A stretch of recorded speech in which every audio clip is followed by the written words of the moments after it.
At 3 o'clock p.m. on July 31st, 1944, the conquering Nazis led another Polish Jew through the black gates of Auschwitz. Overhead, the archway read, Arbeit macht frei, meaning, work sets you free. 1 hour later, the Germans tattooed the 20-year-old man with the number B94.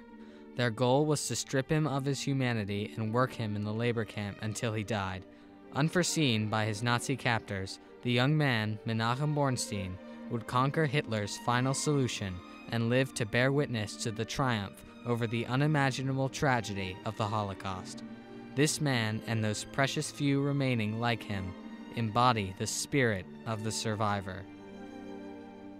Young Bornstein, born March 17, 1924, grew up with a blissful childhood in the small Polish shtetl, Szekocin. 50% of the town was Jewish people. We didn't feel anti-Semitism at all. We got also a shul, a synagogue, what it was one of the nicest in Poland. Then the Nazis invaded. In 1934, Adolf Hitler, leader of the National Socialist Party, was appointed Chancellor of Germany. With fundamental anti-Semitic and anti-communist views, the new leader used his charismatic fanaticism to convince the German people to follow his plans, European domination beginning with Case White, the invasion of Poland. Poland's economy was agricultural and her population was 10% Jewish. In September of 1939, the Nazis attacked from the west as the Soviets did from the east. World War II had begun. German technology far outfought the old-fashioned Polish tactical warfare. The Panzer Tank Division and the Luftwaffe were components of the highly effective, deadly tactic of lightning war, the infamous Blitzkrieg. Poland was forced to surrender. Immediately, the occupying Nazis searched for non-Aryans. Hitler's German supremacy policies directed the Nazis' brutality against intellectuals, political prisoners, Roma, homosexuals, the handicapped, and Jews. Anyone labeled as such was deported to a concentration camp, the most infamous of which was the Auschwitz complex. Auschwitz, one of the largest and deadliest sites, was composed of two separate camps, Auschwitz I for slave labor and Auschwitz-Birkenau for extermination. Both of these facilities were located in Oświęcim, Poland, near Krakow.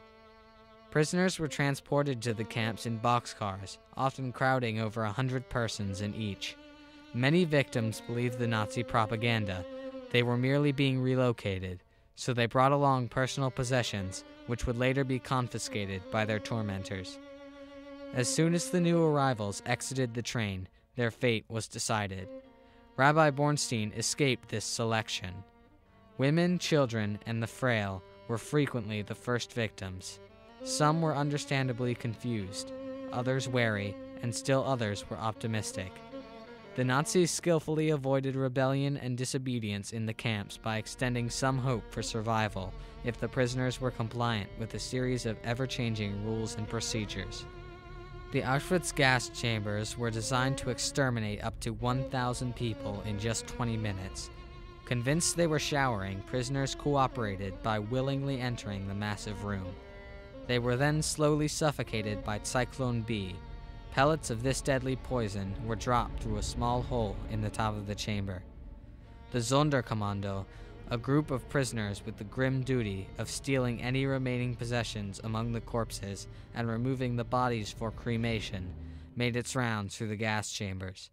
Many prisoners survived the Holocaust by working for the Nazis, but at a great personal cost. They brought me to a hospital in Auschwitz. Came Dr. Mengele. He said, "You're gonna teach him to make shots." And it was a strict order. All the food that left over, you have to throw away. I am looking over the window and I see that the people are eating grass. And I took the food, I transferred to them every single day. Even if a prisoner was sent to work, extermination was certain. The Nazis humiliated prisoners, denying them rights, dignity, and humane treatment. A twisted justice system also reigned at the camp. If a prisoner was suspected of plotting rebellion, cited for disobedience, or merely randomly accused. The Nazi officials at the camp would put them on trial. The outcome was fixed, no matter the evidence. The accused, left to suffocate or starve in a single cell less than a square meter, would face the firing squad. Rabbi Bornstein's experiences in the Auschwitz I concentration camp bear witness to the horrible crimes committed within the barbed wire fence. Hitler, and he started an automat machine to kill. I don't know how the bullet didn't touch me. And they put us in other work in Auschwitz. We did work so hard by cannons. Came a German officer, and he said, "Get up and walk." But I couldn't. Then he took the rifle, and with the back of the rifle, he gave it to me here with the whole power. I got so much pain. The Soviet Army liberated Auschwitz on January 27, 1945. The troops found the 7,000 remaining prisoners at the camp ill, malnourished, and near death. The majority of prisoners were forced on what has come to be known as a death march. They took us 3 days from Auschwitz till Mauthausen, but this is Austria, for march. More than half people, they died under the way. How I survived, I don't know. After liberation, Rabbi Bornstein, like many other Jews, fled to Palestine. We came to Israel in 1946. And when we came to Haifa, then from the British Army, then they stopped us. It was illegal to come. They put us in a camp for 2 weeks. By 1947, the Arab nations bordering Palestine threatened the Jews with war and opposed the growing Jewish state. In May 1948, when the nation of Israel declared its independence, the surrounding Arabs attacked. The fledgling nation knew the time to defend their sovereignty had come. In preparation, many Jewish militias were formed. Rabbi Bornstein joined the largest of these, Haganah, meaning the defense. These ragtag fighting forces worked together to repel the Arab assault and secured Israeli independence.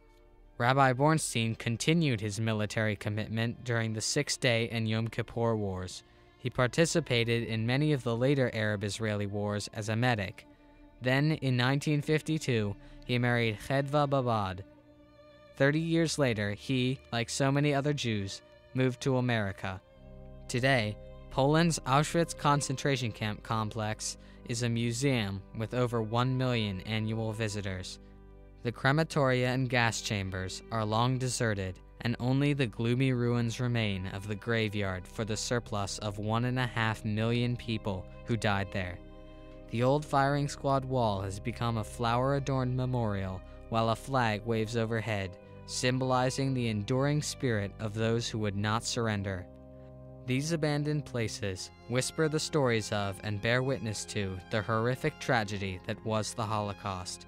Those who survived triumphed in the face of the Nazi terror. Rabbi Bornstein, a courageous witness to the evils experienced by survivors and victims, continues to defeat those who would claim that the death of 6 million was a myth. Rabbi Bornstein, now age 83, is a member of the ever-diminishing generation of Holocaust survivors. Every year, fewer and fewer of these amazingly strong people remain to recall their experience. Very soon, all will be gone, and with them will disappear the personal, individual connection with this tragic period in human history. Yet the immense loss the young Menachem Bornstein endured has manifested into gain. He now has 35 descendants who live because of his survival. He has prevailed over adversity with his faith intact.